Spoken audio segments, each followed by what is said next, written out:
How are y'all doing? Great. I am honored to be here with you, courageous and curious change makers. And I imagine that many of you may be here today for a similar question that I am usually rolling around in my head, which is the question of purpose. What is our purpose? You see, about a year ago, I joined a tremendous group of artists at Crowded Fire Theater as their artistic director. And we started to think a lot about what is the purpose of Crowded Fire and landed upon this, which is how do we make the invisible visible? This is a little bit of our work. What was incredible about joining Crowded Fire is that I realized I had the power to make change with others.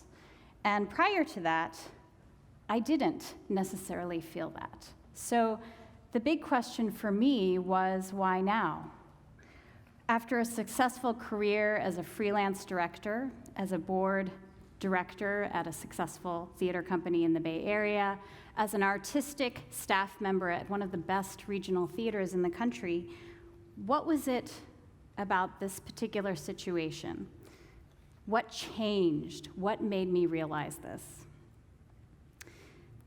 What happens when you are finally given a platform from which to speak? What happens when people are actively listening? You find your voice. Look around you. Who are you sitting next to? Are you sitting next to someone who has the potential to make great change in the world? Are you going to champion that person? It makes a difference when you hire a woman, a person of color, trans, queer, an artist who is disabled into a leadership role. It makes a difference when you mentor us and connect us to these opportunities. It makes a difference when you trust us.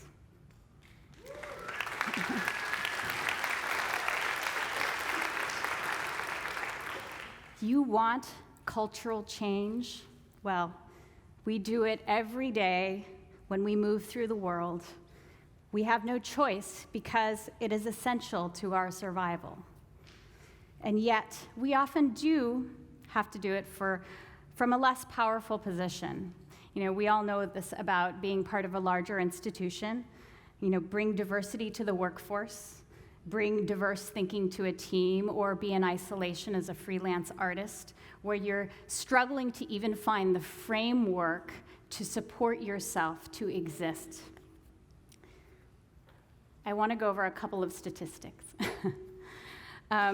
This was released in 2015, and it shows that 78% of arts managers identified as white. Here's another slide. From 2013-14, out of 74 artistic directors in major regional theaters, 5 were men of color. 1 was a woman of color. Theater Bay Area released this study about the average theater goer. 9 in 10 chances of being white, 6 in 10 chances of being male, almost 60 years old, and household income of $109,000. How is this the case when by 2044, a majority of people in the United States are going to be people of color, when the Bay Area has already passed that milestone? What is the story that these numbers tell us? How is it that this incredible art form, born from ritual, to reveal our humanity, create community, and encourage empathy, has become so fucking narrow?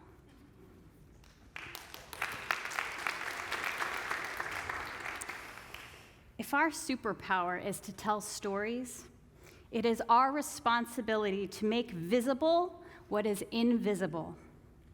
Art has the power to reveal truth. Cultural erasure is an act of violence.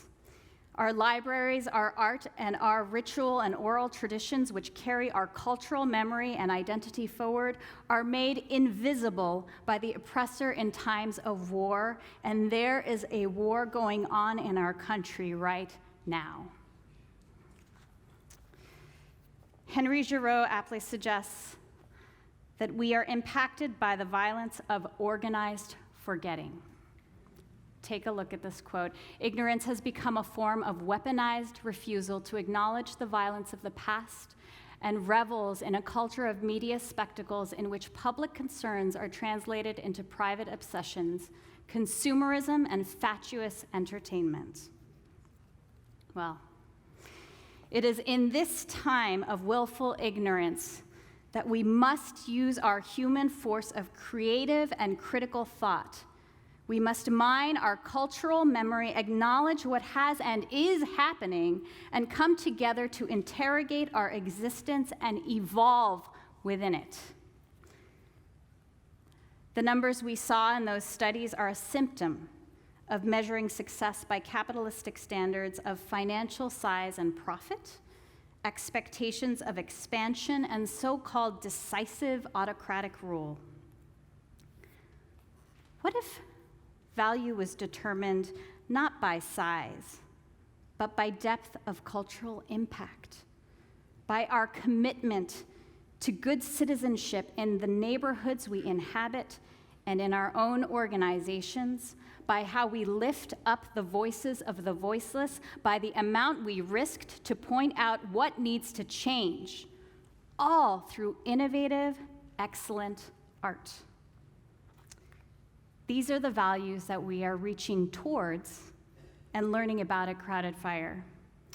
Championing new voices and narratives in a field that is struggling to reflect the rich multiplicity of experiences within our communities.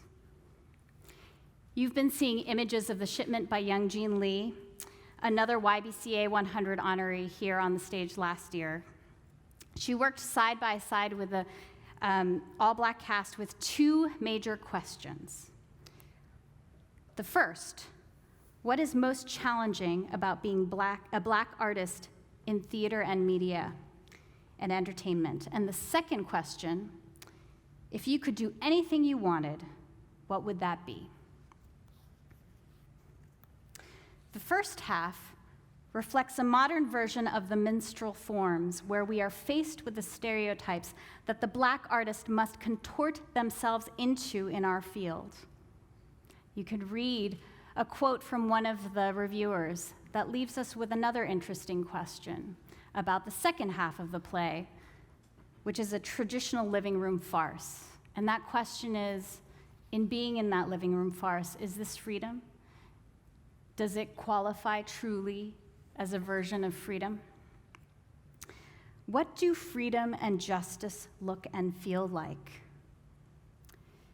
Even if we are aware of the inequities and how representation profoundly reflects how others see us, treat us, fear us, what choices do we have in a field of so few choices? How do we change the paradigm? Well, we champion a plurality of artistic voices and support their growth in power. Lauren Gunderson is now America's most produced living playwright in a field struggling with gender parity. Christopher Chen, who has been recently hailed in the New York Times, is changing the form of theater and revealing the underlying power dynamics that guide our so-called necessary and authentic choices. These are the numbers when you tell a story that is different, or what should be told.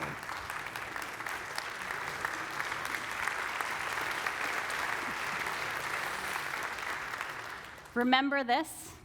Well, this is who comes when you champion narratives that make the invisible visible. Oops. And yet there is so much work to be done. But take heart. Change is coming.